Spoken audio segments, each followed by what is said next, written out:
दोस्तों नमस्कार। मैं डॉक्टर फिरोज सोनवानी, सहायक प्राध्यापक अर्थशास्त्र, साथ ही विभागाध्यक्ष अर्थशास्त्र विभाग, संत गुरु घासीदास शासकीय स्नातकोत्तर महाविद्यालय कुरुद, जिला धमतरी, छत्तीसगढ़। दोस्तों, बेसिक्स ऑफ इकोनॉमिक्स के इस पावर पॉइंट प्रेजेंटेशन में आज हम इप्सा IBSA को समझेंगे। यह अर्थशास्त्र का एक टॉपिक है जो बहुत इजी है। तो चलिए शुरू करते हैं। इप्सा, सर्वप्रथम इसके प्रस्तावना पर चर्चा करेंगे। वैश्विक स्तर पर ऐसे बहुत से संस्था कार्यरत हैं जो सदस्य देशों के विभिन्न मुद्दों पर काम करता है, जैसे वर्ल्ड बैंक, IMF, ADB तथा WTO। हम सब इसके बारे में जानते हैं। इसी प्रकार अगर विश्व के क्षेत्रीय स्तर की बात करें तो क्षेत्रीय स्तर में भी बहुत से ऐसे संगठन हैं जो क्षेत्रीय द्विपक्षीय मुद्दों पर काम करता है, जैसे सार्क, ब्रिक्स, आसियान आदि। इप्सा का गठन भी क्षेत्रीय संगठन के रूप में हुआ है।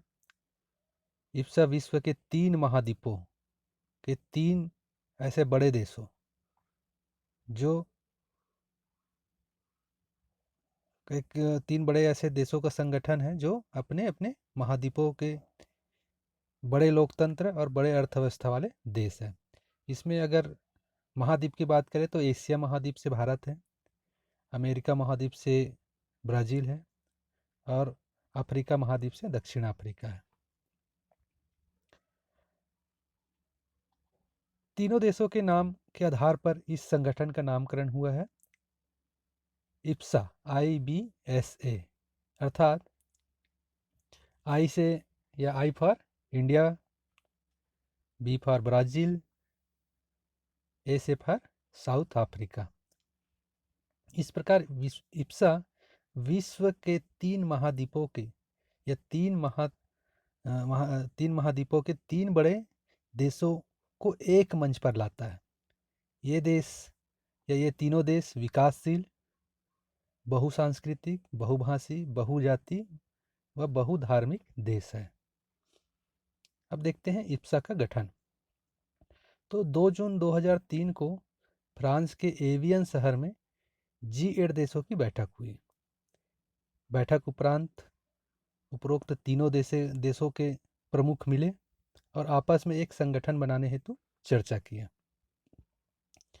इसके बाद 6 जून 2003 को तीनों देशों के जो विदेश मंत्री होते हैं देशों में, है ना, तो तीनों देशों के विदेश मंत्रियों की बैठक जो है ब्राज़ील के ब्राज़ीलिया शहर में रखा गया।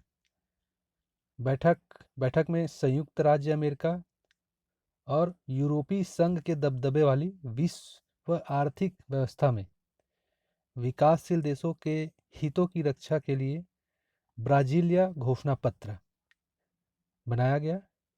इस ब्राज़ीलिया घोषणा पत्र के द्वारा ही 6 जून 2003 को इप्सा का गठन हुआ। अब देखते हैं इप्सा का उद्देश्य। इसके उद्देश्य को हम 2 मोर्चों पर समझ सकते हैं। पहला, वैश्विक एवं क्षेत्रीय राजनीतिक मुद्दों पर परामर्श एवं समन्वय के लिए एक मंच के रूप में, जैसे राजनीतिक एवं आर्थिक क्षेत्र के वैश्विक समस्याओं में सुधार, WTO के एजेंडा, जलवायु परिवर्तन, आतंकवाद। ये ऐसे मुद्दे हैं जिस पर यह एक मंच के रूप में कार्य करते हैं। दूसरा, अगर हम बात करें तो तीनों देशों के साझा लाभ के लिए 14 कार्य समूह एवं 6 अन्य मंचों, जिसमें कृषि, शिक्षा, ऊर्जा, विज्ञान, व्यापार एवं ट्रांसपोर्ट शामिल है। तो 6 अन्य मंचों के माध्यम से विकासशील देशों में परियोजनाएं प्रारंभ करके अन्य विकासशील देशों की सहायता करना है। इसके अलावा इप्सा कोष भी बनाया गया है जिससे सदस्य देशों के साथ साथ अन्य विकासशील देशों को भी सहायता दी जाती है। अब देखते हैं इप्सा का शिखर सम्मेलन, समिट्स। दोस्तों इप्सा का प्रथम शिखर सम्मेलन सितंबर 2006 में ब्राज़ील के ब्राज़िलिया शहर में हुआ था। अगर हम भारत की बात करें तो अभी तक भारत में इप्सा के 3 शिखर सम्मेलन हुए हैं, जिसमें पहला अक्टूबर 2008 में हुआ है, दूसरा 16 मई 2013 को हुआ है और तीसरा 6 जून 2015 को हुआ है। और तीनों ही बैठक जो भारत में हुए वो नई दिल्ली में संपन्न हुआ है। तो दोस्तों इप्सा इतना ही है। धन्यवाद, थैंक यू।